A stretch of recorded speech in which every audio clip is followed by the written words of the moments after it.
नमस्कार दोस्तों, साल 1996 की बात है। साइकोलॉजिस्ट आशीष नंदी एक रिसर्च कर रहे थे। इस सिलसिले में उनकी बात नरेंद्र मोदी से हुई। आशीष नंदी ने नरेंद्र मोदी का एक इंटरव्यू लिया जो कई घंटों तक चला, और जब यह इंटरव्यू खत्म हुआ आशीष नंदी अंदर तक हिल गए थे। ऐसा क्या पता चला उन्हें नरेंद्र मोदी की मानसिकता के बारे में जिसने उनके होश उड़ा दिए।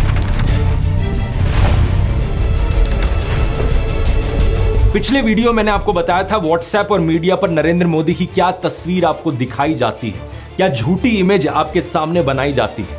आज के वीडियो में दोस्तों उनकी असल जिंदगी के बारे में जानते हैं। क्या है उनकी असली पर्सनैलिटी और उनकी असली मानसिकता। आप में से जो लोग नरेंद्र मोदी को अभी भी सपोर्ट करते हैं उनकी भयंकर तरीके से आंखें खुलने वाली है।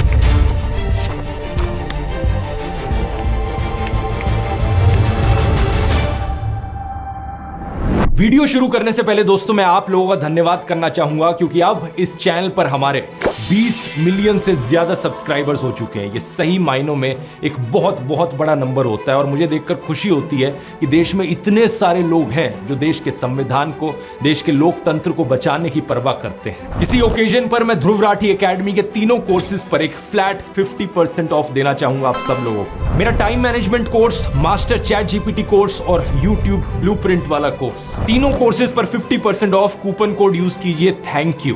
ये एक लिमिटेड ऑफर है जो आप में से पहले 1000 लोगों के लिए वैलिड है, तो जल्दी से जाकर चेकआउट कर सकते हैं। इन तीनों कोर्सेज का QR कोड यहां आपको स्क्रीन पर मिल जाएगा, या इनका लिंक नीचे डिस्क्रिप्शन में भी देख सकते हैं। अब टॉपिक पर आते हैं। शुरुआत एक बार फिर से उनके बचपन से करते हैं दोस्तों। नरेंद्र मोदी की पढ़ाई हुई थी भगवताचार्य नारायणाचार्य स्कूल में। उनके संस्कृत के टीचर प्रहलाद पटेल ने बताया कि वो एक एवरेज स्टूडेंट थे। उनके बायोग्राफर नीलंजन मुखोपाध्याय ने भी यही बात कही। लेकिन दिलचस्प बात सुनिए, उन्हें स्कूल के नाटकों में एक्टिंग करना बहुत पसंद था, लेकिन अगर मेन रोल ना मिले तो उस नाटक में एक्टिंग करने से ही मना कर देते थे। 8 साल की उम्र में ही वो RSS के संपर्क में आ गए थे। साल 1958 में दिवाली के दिन वो वडनगर की RSS शाखा में बाल स्वयं सेवक बने। उनके स्कूल के सहपाठी सुधीर जोशी ने बताया कि शाम को स्कूल के बाद वो घर पर किताबें रखते और सीधा शाखा चले जाते। इसके बाद 1972 में 22 साल की उम्र में नरेंद्र मोदी RSS के प्रचारक बने, और 15 साल बाद 1987 में उन्हें बीजेपी में लाया गया।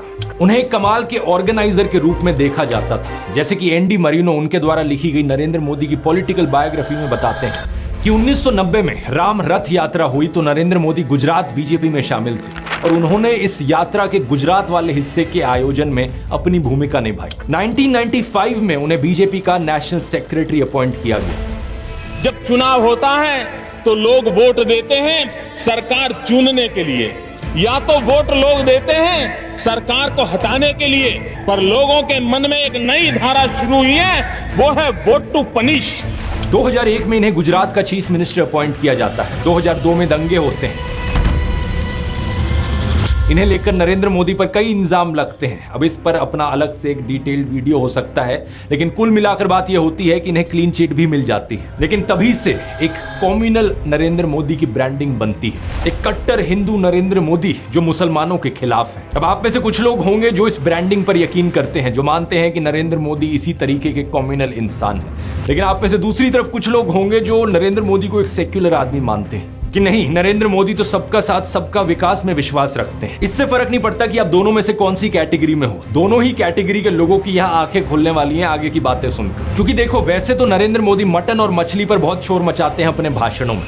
सावन के महीने में मटन बनाने का मौज ले रहे हैं, लेकिन दूसरी तरफ हलाल बीफ एक्सपोर्टिंग कंपनी से चंदा लेते हैं इलेक्टोरल बॉन्ड्स के जरिए। जो असली गंगा पुत्र थे स्वामी सानंद, गंगा को अविरल और निर्मल बनाने के लिए उनकी 4 डिमांड थी। प्रधानमंत्री मोदी को 3 चिट्ठी लिखी उन्होंने। RTI से पता चला कि PMO तक वो चिट्ठी पहुंच गई थी, लेकिन कोई जवाब नहीं आया। जब 111 दिन तक अनशन पे बैठने के बाद उनकी मृत्यु हुई, तब जाकर प्रधानमंत्री मोदी का मुंह खुला, और वो भी ट्विटर के जरिए उन्होंने श्रद्धांजलि दी उन्हें। एक हिंदू होकर कभी उनके मन में ख्याल नहीं आया कि किसी संत की मृत्यु होने का उन पर पाप लग सकता है। और वो तो हम क्या ही बात करें जो किसान आत्महत्या से मरते रहे हैं, उनमें क्या हिंदू नहीं है? उन हिंदुओं के लिए क्या किया? प्रज्वल रेवन्ना की उन वीडियोस में 2900 से ज्यादा महिलाओं का यौन शोषण देखने को मिला। उनमें भी तो कई हिंदू औरतें थी। जो महिला पहलवान बृजभूषण सिंह के खिलाफ धरने पर बैठी थी, वो भी हिंदू थी। उनका क्या? कोई भी व्यक्ति चाहे वो कितना भी बड़ा क्यों ना हो, अगर वो महिलाओं के सम्मान के साथ खिलवाड़ करता है तो उसे बख्शा नहीं जाना चाहिए। प्रधानमंत्री मोदी तो प्रज्वल रेवन्ना के लिए वोट मांग रहे थे और अब बृजभूषण सिंह के बेटे को टिकट भी दे दिया। एनडीए के सिर्फ प्रज्वल रेवन्ना, इनके लिए आपका हर वोट मोदी को मजबूती देगा।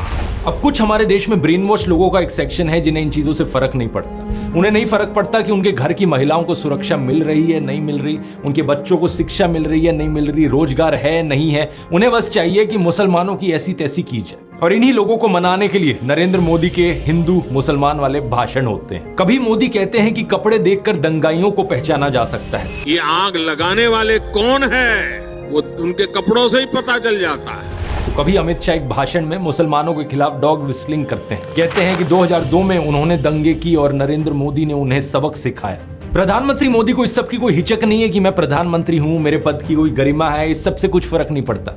खुल्लम खुल्ला कम्युनल बेशर्मी के साथ वो भाषण देते हैं। ये भाषण दिया था उन्होंने राजस्थान में, जहां मुसलमानों के खिलाफ नफरत फैलाकर वोट मिलने थे। इसका मतलब ये संपत्ति इकट्ठी करके किसको बांटेंगे? जिनके ज्यादा बच्चे हैं उनको बांटेंगे, घुसपैठियों को बांटेंगे।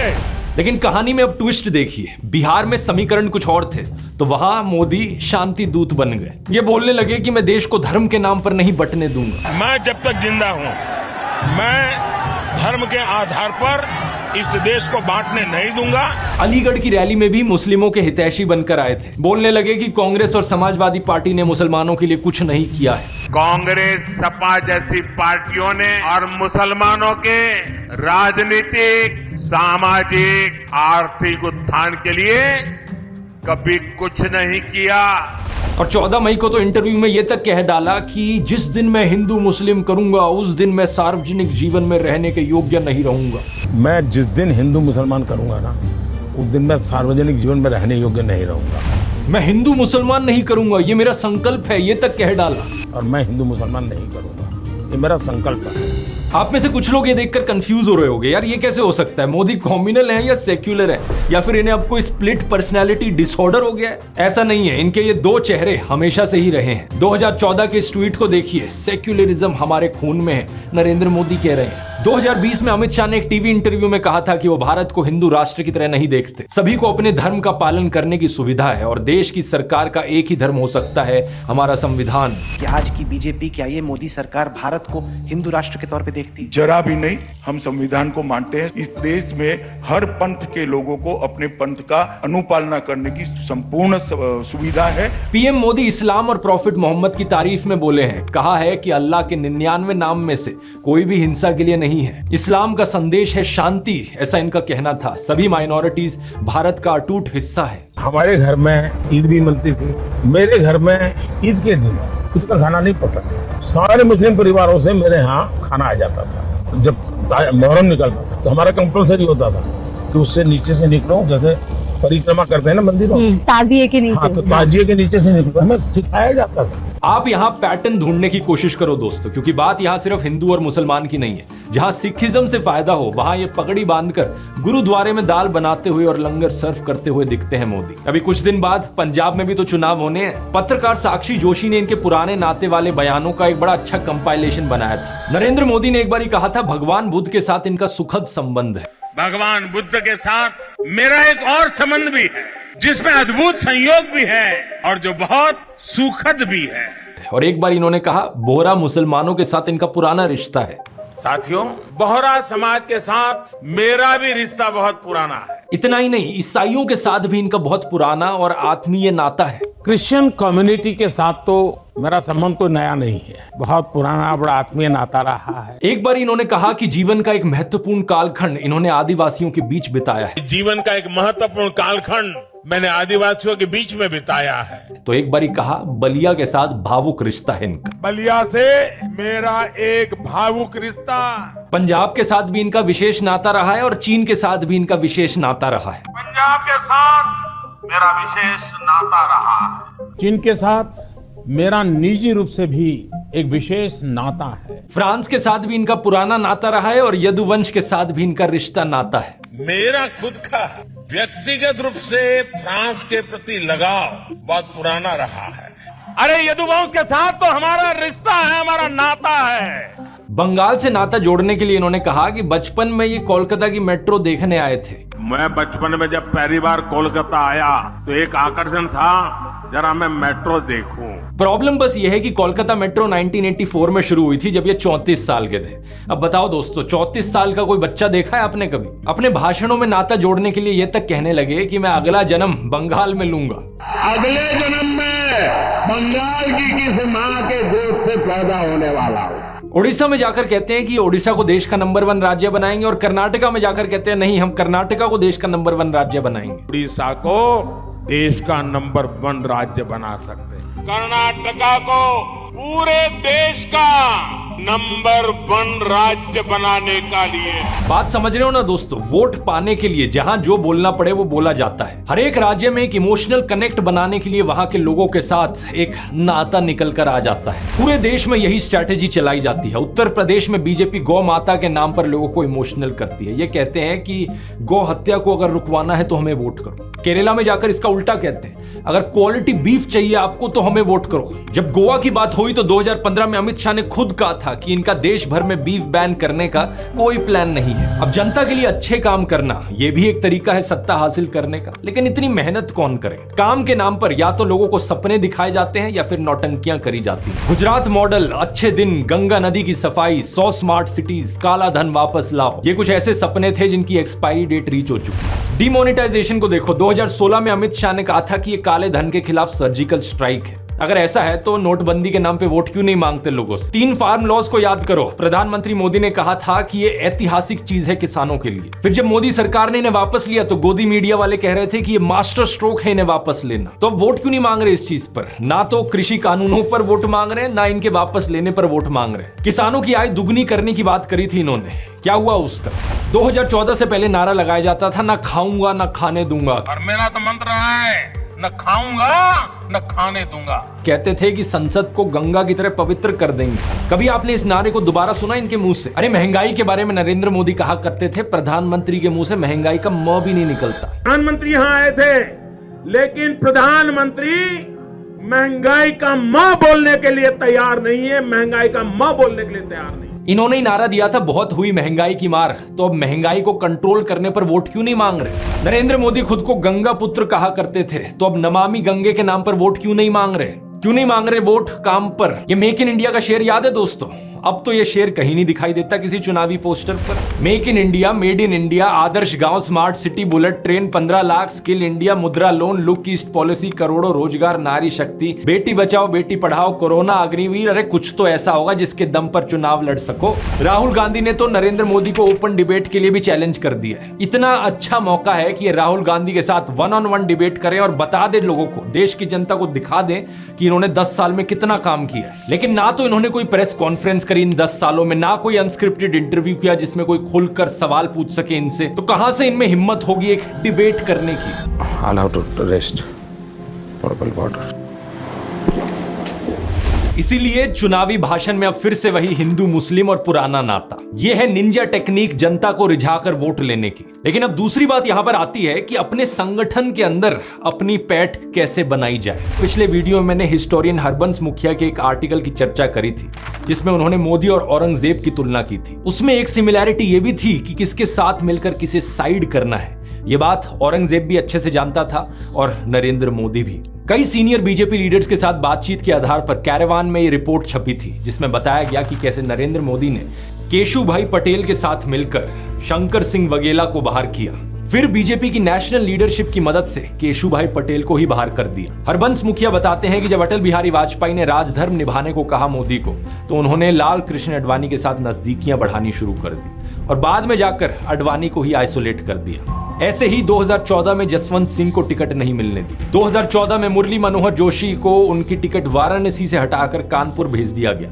और 2019 में कहा कि अब आप भी आडवाणी जी के साथ विश्राम कीजिए। एनडीटीवी की वेबसाइट पर सिद्धार्थ वरदराजन का 2015 का यह आर्टिकल देखिए जिसमें बताया गया कि मौजूदा फॉरेन सेक्रेटरी सुजाता सिंह को समय से पहले रिटायर करवाया गया और एस जयशंकर को सीधा फॉरेन सेक्रेटरी बनाया गया और फिर वो विदेश मंत्री भी बन गए। इसमें यह भी बताया है कि कैसे सुषमा स्वराज को विदेश नीति के की डिसीजन से बाहर रखा जाने लगा था। द प्रिंट पर 2019 का मौसमी दास गुप्ता का यह आर्टिकल देखिए। ये बताती हैं कि कैसे राजनाथ सिंह के सीनियर मोस्ट मिनिस्टर होने के बावजूद उन्हें 8 में से 6 कैबिनेट कमेटी से ड्रॉप कर दिया गया था, एक स्ट्रॉन्ग मैसेज देने के लिए। बाद में इसे रिवाइज किया गया और उन्हें 6 कमेटी का मेंबर और एक हेड बनाया गया। लेकिन यही चीज नितिन गडकरी के साथ भी हुई। 2021 में नितिन गडकरी की स्टेटमेंट आई थी कि अटल बिहारी वाजपेयी और जवाहरलाल नेहरू आदर्श लीडर्स हैं। अगले साल ही बीजेपी के पार्लियामेंट्री बोर्ड से नितिन गडकरी को ड्रॉप कर दिया गया। ऐसा नहीं है कि नरेंद्र मोदी केवल साइडलाइन करते हैं, एक बार जरा उनकी भक्ति करके देखो और फिर देखो कमाल। इस आर्टिकल को देखिए। निर्मला सीतारमण का चौंकाने वाला राइज। 2006 में उन्होंने बीजेपी ज्वाइन करी और सिर्फ 11 साल बाद वो डिफेंस मिनिस्टर बन गई। 2019 में वो फाइनेंस मिनिस्टर भी बन गई। बिजनेस स्टैंडर्ड के इस 2014 के आर्टिकल को देखिए। स्मृति ईरानीज मर्क्यूरियल राइज। 2004 में स्मृति ईरानी ने कहा था कि अगर नरेंद्र मोदी गुजरात के दंगों के ऊपर इस्तीफा नहीं देंगे तो वो आमरण अनशन पर बैठ जाएंगी। लेकिन 2 महीने बाद एलके अडवाणी के घर उन्होंने नरेंद्र मोदी के साथ डिनर किया और सुलह हो गई। 2014 में अमेठी से चुनाव हारने के बावजूद भी उन्हें एचआरडी मिनिस्टर बनाया गया और 2019 में women and child development minister बन गई वो। अश्विनी वैष्णव का केस देखिए। वो पहले आईएएस थे, फिर कॉर्पोरेट जॉब, फिर बिजनेस और 2019 में राज्यसभा में आए। लेकिन सिर्फ 2 साल बाद 2021 में इन्हें इकट्ठे 3 मंत्रालय दे दिए गए। रेलवेज, इलेक्ट्रॉनिक्स और आईटी और कम्युनिकेशन। ज्योतिरादित्य सिंधिया 2020 में कांग्रेस का साथ छोड़ा। मध्य प्रदेश में कांग्रेस की सरकार गिरा दी। फटाक से इन्हें राज्यसभा का एमपी बनाया गया और अगले साल मिनिस्टर ऑफ सिविल एविएशन बन गए। दूसरी पार्टियों के ऐसे 25 नेता हैं जिन पर भ्रष्टाचार के इल्जाम लगे हैं और जो आज बीजेपी ज्वाइन कर बैठे हैं। उनमें से 23 के मामलों को रफा दफा कर दिया गया। कौन करप्ट है, कौन इनकेपेबल है, इससे कुछ फर्क नहीं पड़ता। नरेंद्र मोदी का सिर्फ एक ही फंडा है, साढ़े नाल रहोगे तो ऐश करोगे। और ये तकनीक इनकी सिर्फ नेताओं तक सीमित नहीं है, ये रिवॉर्ड और पनिश का मॉडल देश में हर जगह चला रखा है। फॉर्मर सीजीआई रंजन गोगोई ने कई ऐसे केस देखे जिसमें सरकार के मेजर पॉलिटिकल स्टेक्स थे। जब ये चीफ जस्टिस थे, कई ऐसे फैसले आए सुप्रीम कोर्ट की तरफ से जो सरकार के फेवर में गए और रिटायरमेंट के केवल 4 महीने बाद इन्हें राज्यसभा की सीट दे दी गई। सीनियर एडवोकेट दुष्यंत दवे ने इसे क्विड प्रो को का एक क्लियर केस बताते हुए डिस्गस्टिंग करार दिया था। सुप्रीम कोर्ट के जज अरुण मिश्रा ने ओपनली प्रधानमंत्री मोदी की तारीफ करी है। इन्हें वर्सेटाइल, जीनियस और इंटरनेशनली अक्लेम्ड विजनरी बुलाया है। कुछ साल पहले रिजर्व बैंक के साथ सरकार की तकरार हुई थी। आरबीआई के गवर्नर रघुराम राजन को दूसरी टर्म नहीं दी गई।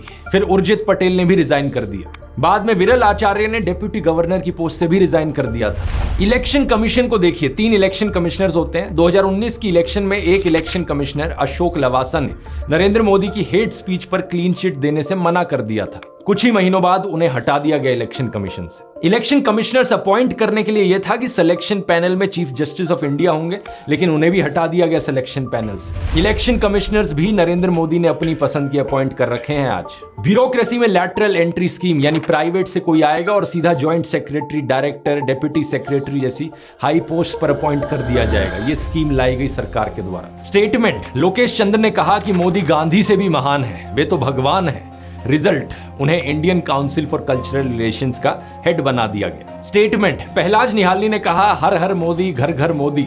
रिजल्ट, उनके जैसे बी ग्रेड फिल्म मेकर को सीबीएफसी का चेयरमैन बना दिया गया। उसके बाद हमने ये भी देखा कि उनके समय कितनी प्रॉब्लम्स हुई। यूनिवर्सिटीज को भी नहीं छोड़ा गया। गजेंद्र चौहान, इन्होंने बस युधिष्ठिर का एक रोल किया था और उसके बाद सैकड़ों बी ग्रेड फिल्में करी थी। लेकिन मोदी के लिए इन्होंने कैंपेन किया तो FTII पुणे जैसे प्रीमियर इंस्टीट्यूट का इन्हें चेयरमैन बना दी। इसके लिए INB मिनिस्ट्री ने सजेशंस की एक लिस्ट भी रखी थी जिनमें महान फिल्म मेकर्स के नाम थे। श्याम बेनेगल, विदु विनोद चोपड़ा, रजनीकांत का नाम था, अमिताभ बच्चन का नाम था। लेकिन मोदी सरकार ने अपॉइंट किसे किया? गजेंद्र चौहान को। केवल और केवल मोदी की चाटुकारिता के लिए 139 दिन तक FTII के छात्रों ने इसके खिलाफ स्ट्राइक भी करी थी। ये बात केवल नेताओं, मंत्रियों, सरकारी एजेंसियों, ऑफिसर्स और एजुकेशन इंस्टीट्यूट्स पर नहीं रुकती है। इन्हें मीडिया भी अपनी मुट्ठी में चाहिए। कोई मीडिया आउटलेट इनसे सवाल करेगा तो रेड हो जाएगी। NDTV के बिकने से पहले उस पर CBI रेड हुई थी। न्यूज लॉन्ड्री पर इनकम टैक्स सर्वे हुआ। BBC इंडिया पर रेड हुई, द वायर पर रेड हुई। और दूसरी तरफ गोदी मीडिया है जो इनकी तारीफ करेगा, अपने चैनल पर रोज मोदी मोदी मोदी का गाना गाता रहेगा, उन्हें सरकारी विज्ञापन मिलेंगे, उनके साथ मोदी जाकर इंटरव्यू करेंगे। एनडीटीवी इतने सालों से एक बड़ा न्यूज चैनल रहा था, लेकिन आज तक नरेंद्र मोदी की हिम्मत नहीं हुई थी एनडीटीवी को इंटरव्यू देने की। लेकिन अब जब अडानी ने एनडीटीवी को खरीद लिया है, अब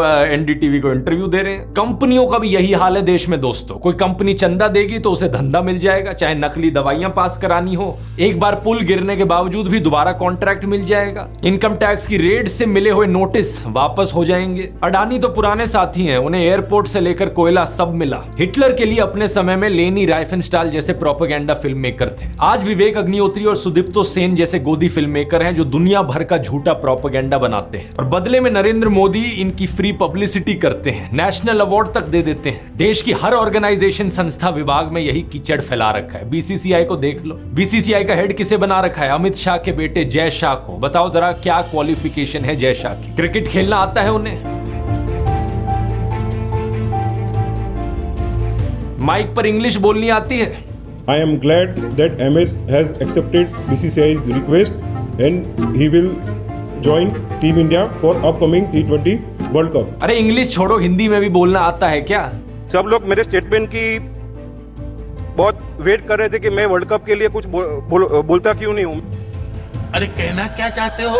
सोशल मीडिया एक नई चीज उभर कर आई तो वहां भी इन्होंने यही करने की कोशिश करी। जो इनके खिलाफ बोले उसे बैन कर दो, ब्लॉक करने की कोशिश करो। बोलता हिंदुस्तान यूट्यूब चैनल, उसे बंद कराया गया था। अभी फरवरी में 177 ट्विटर अकाउंट्स को विदहोल्ड कराया गया। किसानों का जो ट्विटर हैंडल था, किसान एकता मोर्चा, वो बंद करवा दिया गया। जो भी इनकी आलोचना करे या तो उसे बंद करवा दो या फिर इनका आईटी सेल गंदी गालियां देगा, बुली करने की कोशिश करेगा। लेकिन दूसरी तरफ जो लोग इनके खास हैं उन्हें स्टेज पर बुलाओ, नरेंद्र मोदी उनके साथ हाथ मिलाएंगे। इसके लिए नेशनल क्रिएटर्स अवार्ड बनाए गए। कुछ विनर्स जेन्युइन थे क्योंकि थोड़ी बहुत क्रेडिबिलिटी भी बनानी पड़ती है, लेकिन कई सारे मोदी की चरण वंदना करने वाले गोदी यूट्यूबर्स को यह अवार्ड दिया गया। कि 8% एनर्जी से अगर हम बात कर पाए तो फिर हम उस मैसेज को थैंक यू दोस्त।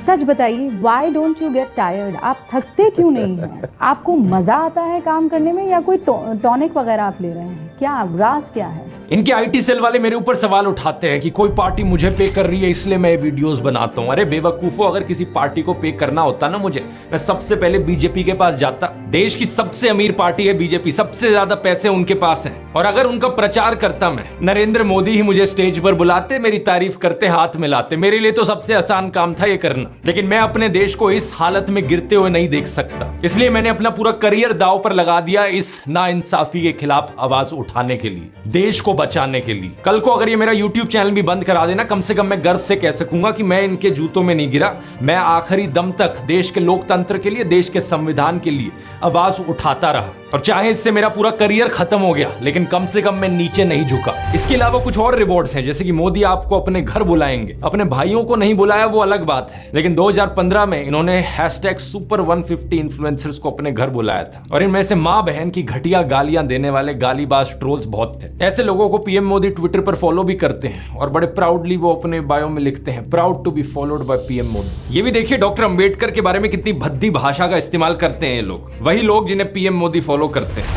ये सब मैंने आपको डिटेल में बताया ताकि आप ये विस्तार से देख सको कि हर जगह इन्हें अपने वफादार चाहिए। नेता, कैबिनेट मंत्री, मुख्यमंत्री, गवर्नर, ईडी, सीबीआई अफसर, इलेक्शन कमिश्नर, आरबीआई गवर्नर, जज, कल्चरल इंस्टीट्यूट्स के चेयरमैन, यूनिवर्सिटीज के वीसी, फिल्म मेकर, पत्रकार, क्रॉनी सेठ, स्पिरिचुअल गुरु, इन्फ्लुएंसर, यूट्यूबर, हर जगह इनके लोग। और ये सारे लोग चाहे अव्वल दर्जे के भ्रष्टाचारी हो, क्रिमिनल हो, निकम्मे हो, इनमें कोई खास टैलेंट ना हो, इससे कुछ फर्क नहीं पड़ता। इनकी वजह से देश का विज्ञान, देश की कला, देश की इकोनॉमी सब नीचे गिर जाए, कोई फर्क नहीं पड़ता। चाहे कोई हिंदू हो, मुसलमान हो, सिख हो, इससे भी फर्क नहीं पड़ता। बस बात यह है कि नरेंद्र मोदी का वफादार होना चाहिए। देश का पूरा सिस्टम ही नरेंद्र मोदी के वफादारों और चाटुकारों का सिस्टम बन जाए। चारों तरफ इन्हीं के ही लोग, इन्हीं के ही गुणगान। सरदार पटेल का नाम हटाकर स्टेडियम का नाम अपने नाम पर कर लिया और स्टेडियम के 2 एंड्स के नाम इनके दोस्त अंबानी और अडानी के नाम पर दे दिए। एक बहुत बड़ा फूलों का हार लेकर आया गया था। आमतौर पर जब ऐसा होता है तो सभी नेता उस माला के अंदर आ जाते हैं, लेकिन यहां क्या हुआ आप देखिए। अमित शाह और राजनाथ सिंह को देखिए। मोदी जी को जय श्री राम। एक बार साहेब ने अपनी सुरक्षा में लगे हुए एसपीजी कमांडो को डांट दिया था, देखिए। प्रधानमंत्री को जेटली ने फूलों का गुलदस्ता भेंट किया, लेकिन तभी टीवी कैमरों के सामने एसपीजी के जवान आ गए। उन्होंने मोदी के हाथों से गुलदस्ता ले लिया। प्रधानमंत्री इस पर नाराज हो गए और उन्होंने एसपीजी से तत्काल कैमरों के सामने से हटने को कहा। साथ ही कमांडो से खुद से थोड़ी दूरी बनाने को भी कहा। जापान गए तो वहां एक आदमी को साइड में हटाते हुए देखे गए क्योंकि वो उनके और उनके कैमरा के बीच में आ रहे थे। साल 2005 में दोस्तों अक्षरधाम मंदिर का इनॉग्रेशन हुआ था। इस फोटो को देखिए। प्रधानमंत्री मनमोहन सिंह, राष्ट्रपति एपीजे अब्दुल कलाम, विपक्षी नेता लाल कृष्ण आडवाणी, ये सभी लोग कई सारे साधुओं के साथ देखे जा सकते हैं। लेकिन अब राम मंदिर की इनॉग्रेशन को देखिए, कौन दिख रहा है यहाँ पर? सिर्फ एक अकेले नरेंद्र मोदी। सिक्योरिटी वालों को भी दूर कर दिया। न्यूज लॉन्ड्री ने एक रिपोर्ट की जिसमें दिखाया गया कि कैसे गांधी दर्शन म्यूजियम, गांधी स्मृति केंद्र और खादी ग्रामोद्योग जैसी अलग अलग साइट्स पर नरेंद्र मोदी के फोटोज और कोट्स घुसाए हैं। यहाँ जगह जगह लिखा हुआ है गांधी दर्शन, लेकिन यहाँ आकर पता चलता है कि गांधी दर्शन कम है, यहाँ मोदी जी के दर्शन ज्यादा हो रहे हैं। लेकिन ठीक अगर इसके आप ऊपर देखेंगे तो इस तस्वीर में यहाँ गांधी जी हैं और यहाँ प्रधानमंत्री नरेंद्र मोदी। तस्वीर में पीएम मोदी फोटो है इतनी बड़ी, वहीं गांधी जी इतने से। ओलंपिक पदक विजेताओं का सम्मान समारोह हुआ तो उसका पोस्टर देखिए। ये लेफ्ट में है मेडल जीतने वाले और फोटो के राइट में नरेंद्र मोदी की फोटो। सरकारी स्कीम से लेकर सड़कों और अस्पतालों के नाम नरेंद्र मोदी के नाम पर है। नमो किसान सम्मान दिवस, नमो फ्री डायलिसिस सेंटर, नमो डे केयर सेंटर, नमो mobile health care units, Narendra Modi medical college, Narendra Modi मार्ग, मोदी आवास घरकुल योजना। 2013 में बत्तखों के साथ फोटोशूट। कभी मोर को दाना खिलाने का वीडियो बन रहा है, कभी मॉर्निंग एक्सरसाइज का वीडियो बन रहा है, तो कभी बीच वाला फोटोशूट, जिम वाला फोटोशूट, जंगली सफारी करते हुए फोटोशूट, फोटो खींचते हुए फोटोशूट। आत्ममुग्ध होने का इससे बड़ा उदाहरण क्या होगा कि मुफ्त राशन के थैलों से लेकर कोविड वैक्सीन के सर्टिफिकेट पर भी अपनी फोटो छपवा ली।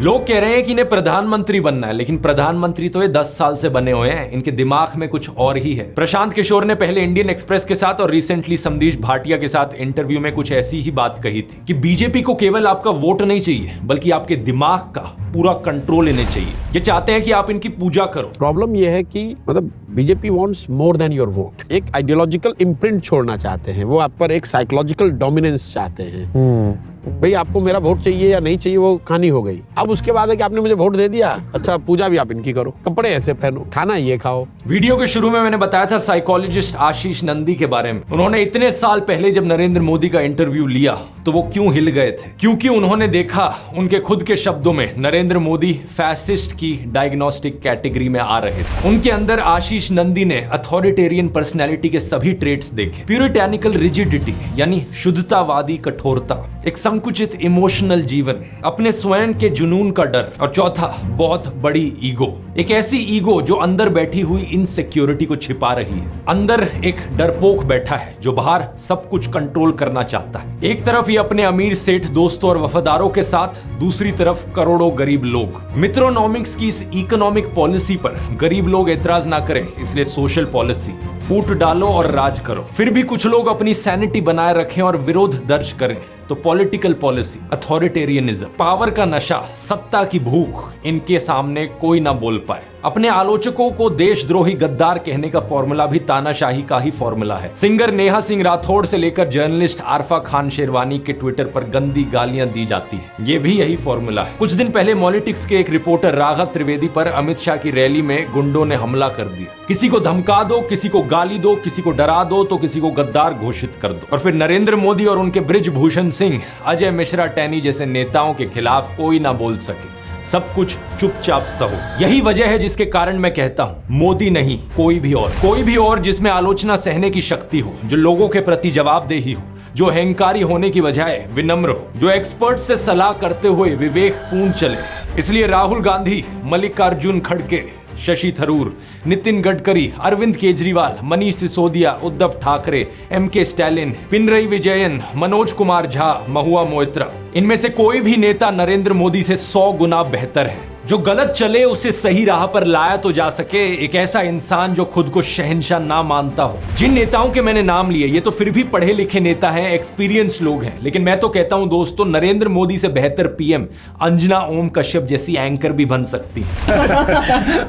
मजाक नहीं कर रहे हैं यहाँ पे। क्या बात कर रहे हैं? खुद ही सोचकर देखो, कम से कम अंजना ओम कश्यप इस अहंकार में तो नहीं होंगी कि मुझे सब पता है। कम से कम बाकी कैबिनेट मिनिस्टर, ब्यूरोक्रेट्स, एक्सपर्ट से सलाह करेंगी, वो प्रेस कॉन्फ्रेंस करेंगी, पूरे देश को एक चाटुकारों का देश नहीं बना देंगी, अपने खिलाफ बोलने वालों को गद्दार नहीं कहेंगी। लेकिन ये जो नरेंद्र मोदी और कंगना रनौत जैसी टाइप की पर्सनैलिटी के लोग होते हैं, ये सबसे खराब लोग होते हैं देश के लीडर्स बनने के लिए। आंखें खोल लीजिए, हमें देश के लोकतंत्र को बचाना है, देश के संविधान को बचाना है और यहाँ भारतीय जनता पार्टी को भी बचाना है इस तानाशाही से। इनकलाब जिंदाबाद, जय हिंद। कोर्सेज का लिंक नीचे डिस्क्रिप्शन में मिल जाएगा और डिक्टेटर वाली सीरीज में मैंने 2 और वीडियोस बनाए हैं, उन्हें भी यहाँ क्लिक करके देख सकते हैं। बहुत सारी नई चीजें जानने को मिलेंगी उनमें।